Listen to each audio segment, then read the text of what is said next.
Obreiros da Vida Eterna, capítulo 8, Treva e Sofrimento, parte A. Completa a comissão de serviços que Zenóbia se fazia acompanhar, pusemo-nos em marcha, abeirando-nos do vale de treva e sofrimento. A sombra tornava-se de novo muito densa e não se conseguia divisar o recôncavo.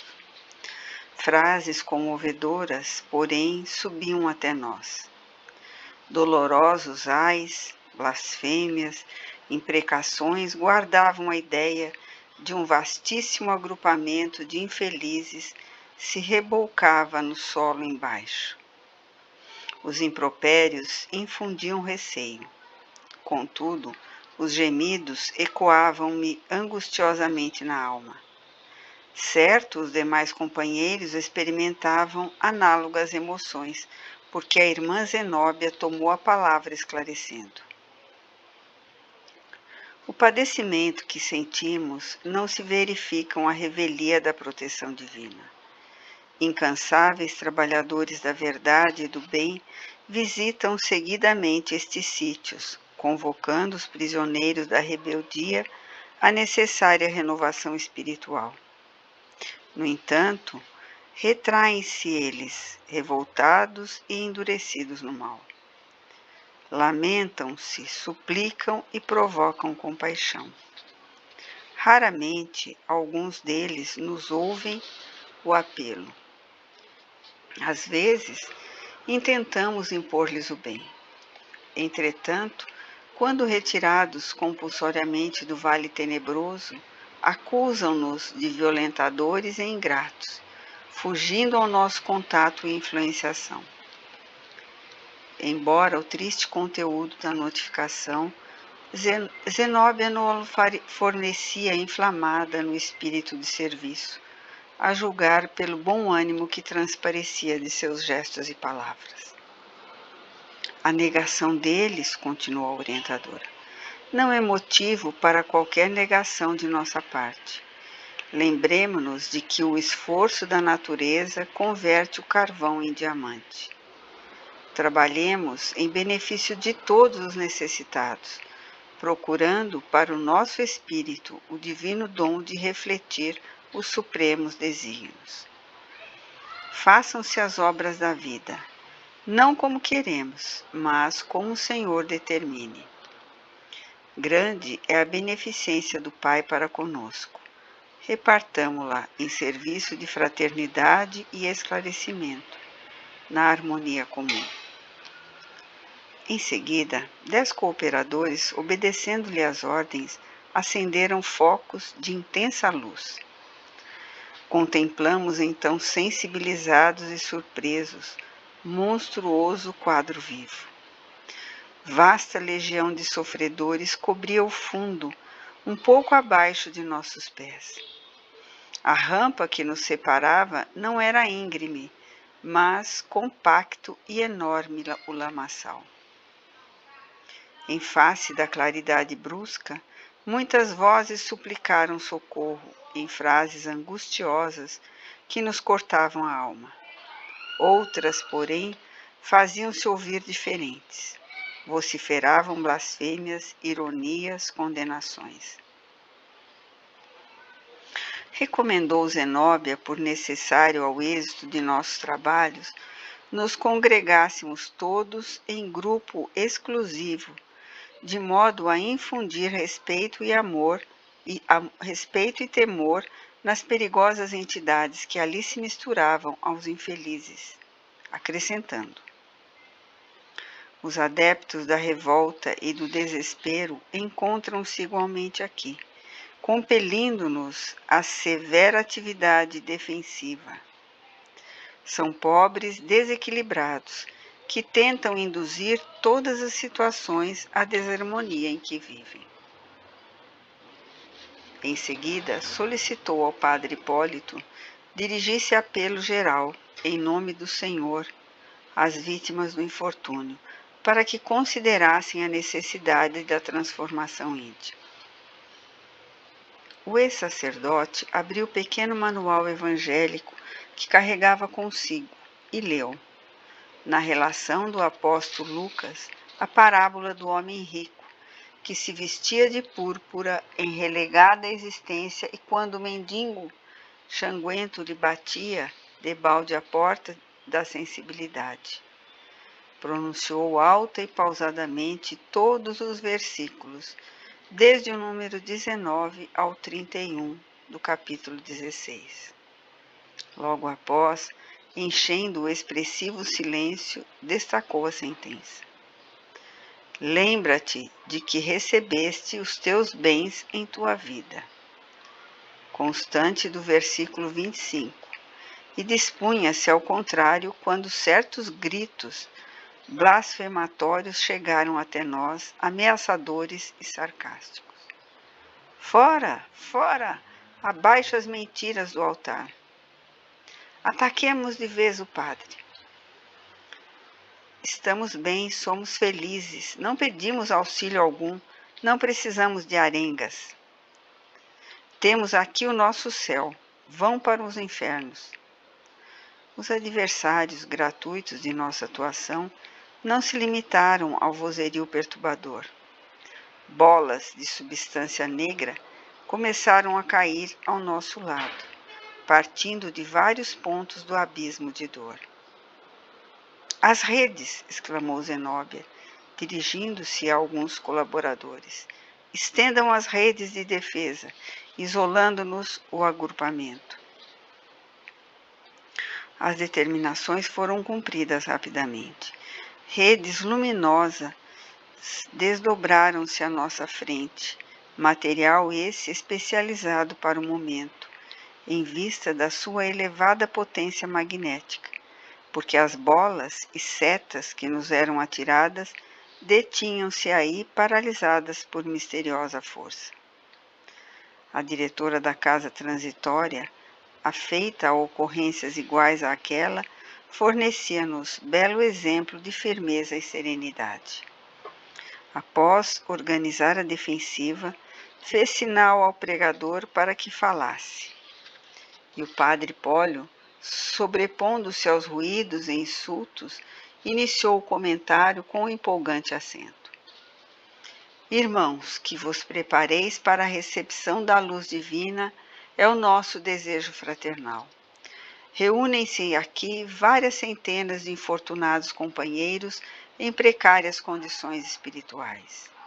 De alma esfrangalhada pela dor, vencidos de aflição, suportando inomináveis padecimentos, entregai-vos muita vez ao desalento, à rebeldia e ao desespero. Perturbada e desditosa, vossa mente não sabe senão fabricar pensamentos de angústia destruidora.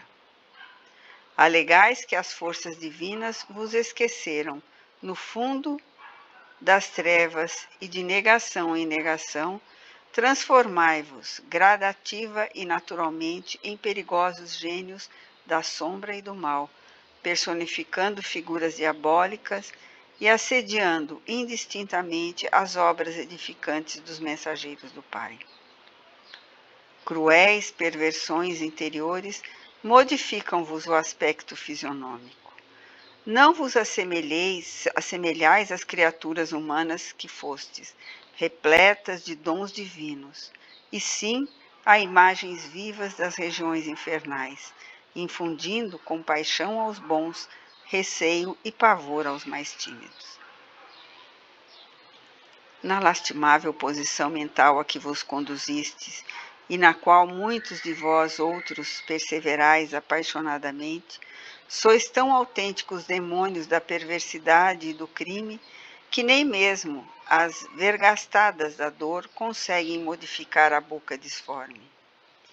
Entretanto, sois nossos irmãos mais infelizes, aleijados do sentimento e do raciocínio, perdidos em dolorosos desertos da ignorância, não por falta de amor da providência celeste, mas pela própria imprevidência, no descaso com que recebeste na terra todas as oportunidades de ascensão à esfera superior do Espírito Eterno. Por mais que nos expulseis de vossas congregações de sofrimento, nunca escasseará para convosco nossa sincera comiseração. Visitaremos a paisagem sinistra dos abismos quantas vezes se façam necessária.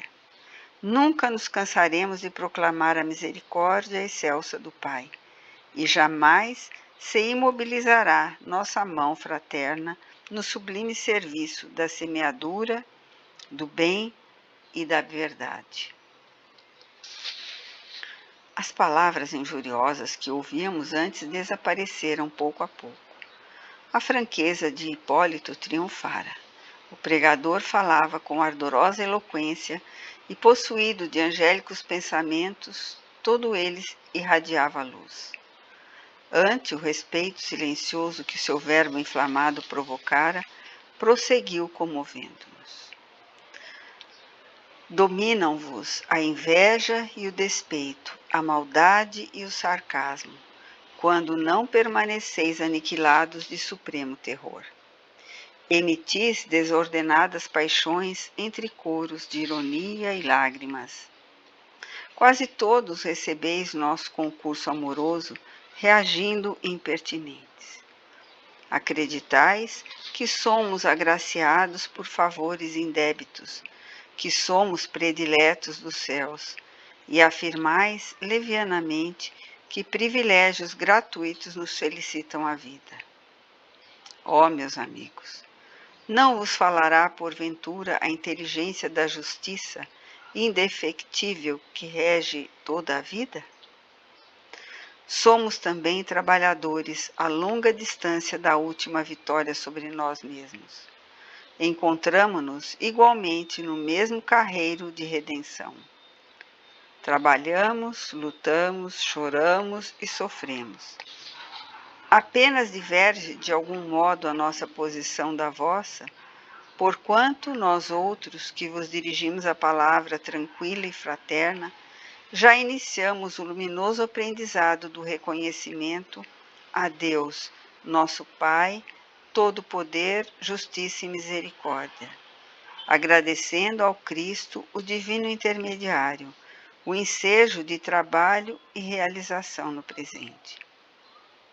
Também sentimos saudades do lar terrestre e dos brandos elos afetivos que se movimentam agora, muito distantes, experimentando como vos acontece o vivo desejo de regressar ao passado, a fim de retificar os caminhos percorridos e, quase sempre, debalde, procuramos aqueles que nos testemunharam amor, com o fim de beijar-lhe as mãos e pedir-lhes esquecimento das nossas fraquezas. Possuímos, todavia, a felicidade de compreender a extensão de nossos débitos e pusemo-nos, desde muito, a caminho do futuro Redentor. Penetrando a interpretação direta da parábola, Hipólito modificou o tom de voz e prosseguiu.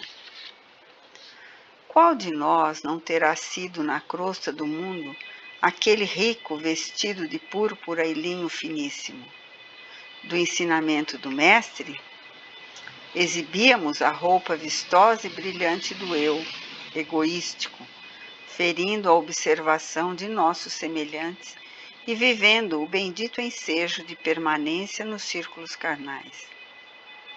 Regalada esplendidamente, todos nós que nos associamos nesta paisagem de dor, tivemos em derredor mendigos de afeto e socorro espiritual, mostrando-nos em vão as chagas de suas necessidades. Chamavam-se eles familiares, parentes, companheiros de luta, irmãos remotos de humanidade. Eram filhos famintos de orientação, pais necessitados de carinho, viandantes do caminho evolutivo, sequiosos de auxílio, que improficuamente se aproximavam de nós, implorando algo de reconforto e alegria. Em geral, lembrávamos-nos sempre tarde de suas feridas interiores, indiferentes ao menosprezo da oportunidade sublime que nos fora concedida para ministrar-lhe o bem. No justo instante a que se recolhiam no leito mortuário, multiplicávamos afetos e carícias, depois de haver gasto o tempo sagrado da vida humana entre a insensibilidade e a exigência. Desejavam os mais pobres que nós alguma coisa das migalhas de nosso permanente banquete de conhecimentos e facilidades. Frequentavam-nos a companhia quais crianças necessitadas de iluminação e ternura, e os próprios cães se inclinavam para eles tomados de natural simpatia. Nós, porém, envaidecidos das próprias conquistas, encarcerados em clamorosa apatia, amontoávamos expressões de bem-estar, crendo-nos superiores a todas as criaturas integrantes do quadro de nossa passagem pela carne.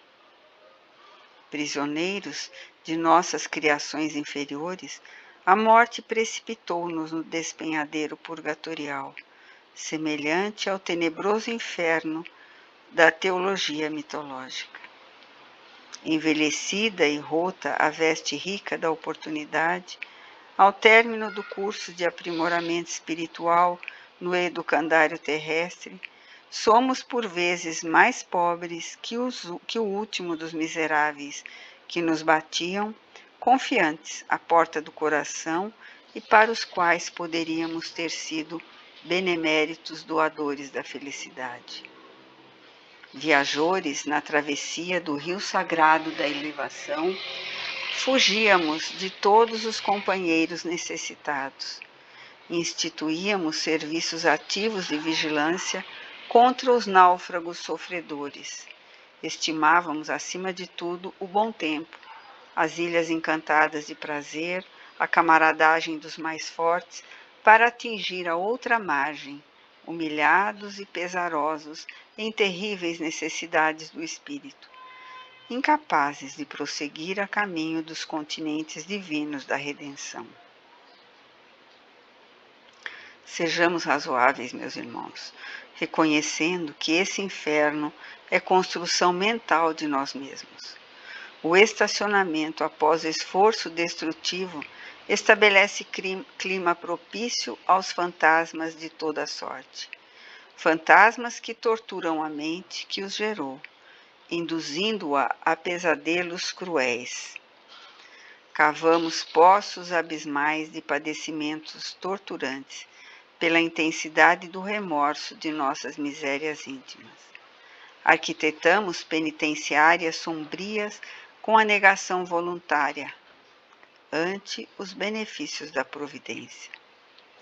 Desertos calcinantes de ódio e de malquerença estendem-se aos nossos pés, seguindo-se a jornada vazia de tristeza e desconsolo supremo. Semelha-nos a duendes vagabundos da inquietação e do desalento, pela amargura do que fomos e pela dificuldade quase invencível na aquisição dos recursos para o que devemos vir a ser. De um lado, a falência gritante, do outro, o desafio da vida eterna. Como o rico infeliz da parábola, todavia, sabemos que muitas de nossas vítimas de outro tempo escalaram altas posições no campo hierárquico da eternidade, que muitos daqueles mendigos de carinho da estrada humana foram conduzidos a fontes da maravilhosa sabedoria e do inesgotável amor. E assim, por que não impetrarmos o concurso de suas bênçãos intercessórias? Por que não dobrarmos humildemente a serviço, considerando os desvios do passado, a fim de recebermos a sublime e indispensável cooperação do presente? Sabemos, amigos, que muitos de vós outros padeceis, atormentados, a devoradora sede da água viva do Espírito imortal, que aflitos e desanimados neste vale de sombra, desejareis romper todos os obstáculos para a recepção de uma gota apenas do líquido precioso prometido por Jesus aos sedentos, que a ele se devotassem de boa vontade. Não basta, porém, a desordenada rogativa de dor para que o orvalho divino refresque o coração dorido e dilacerado. Urge regenerar o vaso receptivo da alma enferma, alijando a poeira venenosa da terra para que permaneça puro e reconfortante o róseo do céu, imprescindível o sofrimento de função purificadora. Os desvarios mentais a que nos entregamos na crosta planetária são energias que presentemente se manifestam com a intensidade das forças libertas, depois de longo represamento, e daí a intraduzível angústia da fome, da sede, da aflição e da eternidade, que muitos de nós ainda sentis pela carência de conformação com as leis estabelecidas pelo Eterno Pai. Pelo silêncio do ambiente, parecia-me que o Padre Hipólito era ouvido com respeitosa atenção pelas inúmeras fileiras de sofredores ali congregados diante de nós. Após ligeira interrupção, continuou o pregador bem inspirado. Nenhum de nós outros, os que apelamos para a vossa renovação, encontrou até agora a residência dos anjos. Somos companheiros em cujo coração palpita, plena a humanidade com os seus defeitos e aspirações. Compreendemos, contudo, vosso tormento consumidor e trazemos a todos o convite de renúncia ao impulsos egoísticos, concitando-vos ainda ao reconhecimento devido ao Senhor e à penitência pelos nossos erros voluntários e criminosos do passado. Agradeçamos a misericórdia divina e, reunidos, peçamos ao Cristo entendimento de sua vontade, sublime e sábia, com a precisa força para executá-la onde estivermos. Não roguemos, como o rico enganado da narração evangélica, qualquer vantagem para nosso individualismo ou para o círculo pessoal de nossos interesses particulares, mas sim a compreensão suficiente, compreensão dos deveres que nos cabem na atualidade menos venturosa, de acordo com as suas diretrizes salvadoras.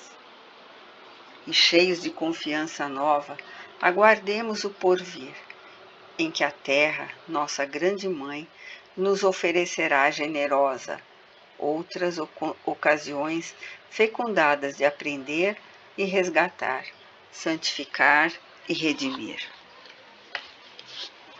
Nesse momento, o ex-sacerdote sustou por longos instantes a pregação, possibilitando-nos detido exame do quadro exterior. Longas filas de sofredores acorriam de todos os recantos, fixando-nos a claridade das tochas, a distância de 30 metros aproximadamente. Estendiam-se uma vasta procissão de duendes silenciosos e tristes, parecendo guardar todas as características das enfermidades físicas trazidas da crosta, no campo impressivo do corpo astral. Viam-se ali necessitados de todos os tipos. Aleijões, feridas, misérias, exibiam-se ao nosso olhar, constrangindo-nos os corações. Muitos deles, ajoelhados, talvez na suposição de que fôssemos embaixadores do Celeste, poderem vista ao purgatório desditoso, mantinham-se em posição de supremo respeito, embora deixassem transparecer, na face angustiada, indescritíveis padecimentos. De olhos ansiosos, falavam sem palavras do intenso e secreto desejo de se unirem a nós. Entretanto, algo lhe coibia a realização. Semelhavam-se a prisioneiros, suspirando pela liberdade. Por que não corriam ao nosso encontro? Por que não se ajoelharem junto de nós em sinal de reconhecimento sincero a Deus? Desejando penetrar a causa daquela imobilidade compulsória, compreendi, sem maiores esclarecimentos, o que se passava. Entre a multidão compacta e nós outros, cavava-se profundo fosso, e onde surgia uma possibilidade de transposição mais fácil, reuniam-se pequenos grupos de entidades que se revelavam por sinistra expressão fisionômica. Não podia abrigar qualquer dúvida. Aqueles rostos agressivos e duros sustentavam severa vigilância. Que faziam aí semelhantes verdugos?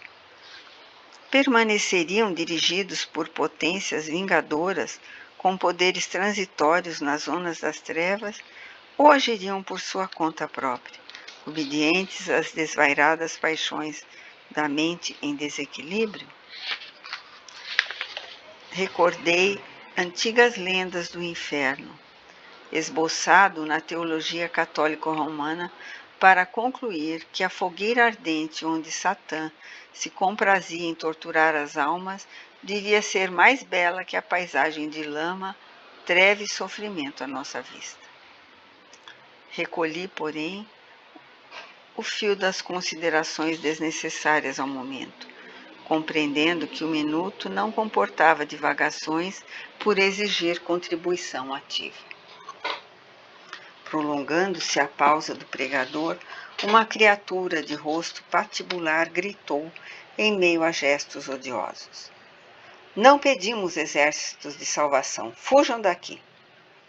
Bastou isolada manifestação para que outras expressões de desagrado explodissem. Não desejamos redimir coisa alguma. Nada devemos. Interessam-nos o culto sistemático do ódio, a revolta contra os deuses insensíveis, um movimento de resistência repugnante à aristocracia espiritual. Morram os pregoeiros da virtude falsificada. Caiam os oportunistas de além-túmulo. Viva o nosso movimento de destruição contra a velha ordem dos senhores dos escravos e dos escravos. Depois das ruínas, edificaremos um mundo novo. Calou-se o realejo do padre? Riu-se diabolicamente e continuou: Perdem tempo, estão redondamente enganados. Também temos programas e também temos querer. Onde está o Deus que nos prometeram? Tem porventura um mapa do céu? Nossos ídolos agora estão quebrados. Somos filhos do desespero, tentando reorganizar a vida no deserto que nos defronta. Voltaremos, acaso, à ingenuidade primitiva a ponto de acreditar novamente em mentiras religiosas? Em que remota região se compraz a beneficência divina que não se condói de nossas necessidades? Declaram-se felizes e proclamam a compaixão de um Pai que não conhecemos. Viram-no alguma vez? Fria gargalhada pontilhou as últimas palavras. Revelando-se sob forte impressão, o padre Hipólito respondeu: O conhecimento da divindade e o roteiro celeste serão encontrados dentro de nós mesmos, porque, audácia inominável, cometeríamos o absurdo de aguardar plena e pronta identificação da nossa natureza egressa da irracionalidade em dias tão curtos com a sublime plenitude de Deus? Como ombrear-se o batráquio com o sol? Em verdade, as religiões antropomórficas da crosta envenenaram-nos a mente, instilando falsas concepções de Deus em nosso raciocínio. Não podemos, todavia, culpá-las em sentido absoluto, porquanto a estagnação espiritual caracterizava-nos a todos.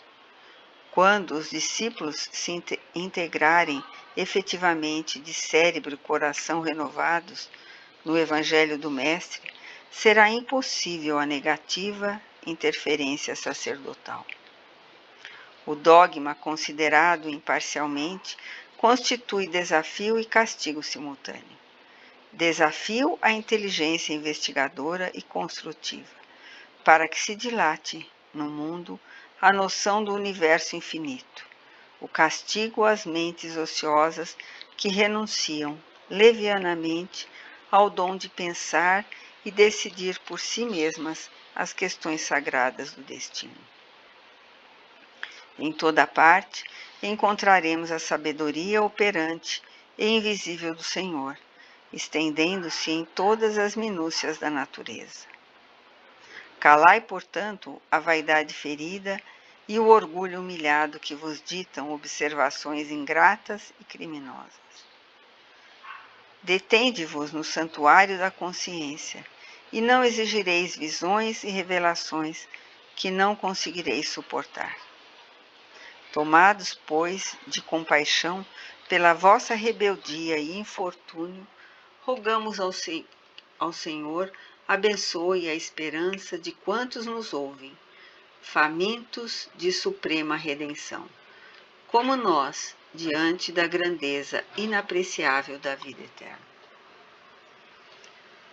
Para outro público, as palavras do ex-sacerdote seriam vivas e convincentes, mas as entidades endurecidas e perversas, para quem foram proferidas, mostraram-se frias e insensíveis. Fizeram-se ouvir outras vozes em sinistro coro. Basta, basta, fora, fora! Todavia, entre aqueles que nos seguiam atenciosamente o serviço, contemplamos inúmeros rostos angustiados, revelando o pavor que os companheiros lhe causavam. Aumentara-lhes o número. Verifiquei, porém, que não havia ali uma só criança, apenas adultos, jovens e velhos de todos os aspectos. Notava-se que a dissertação de Hipólito lhe fizera enorme bem. Muitos deles vertiam pranto copioso. Contudo, impropérios e maldições cruzavam o espaço. Os malfeitores, impenitentes, não nos toleravam a presença, e cada qual era mais fértil nas ironias selecionadas, com o fim de despertar humorismo sarcástico e desprezo na desventurada assembleia.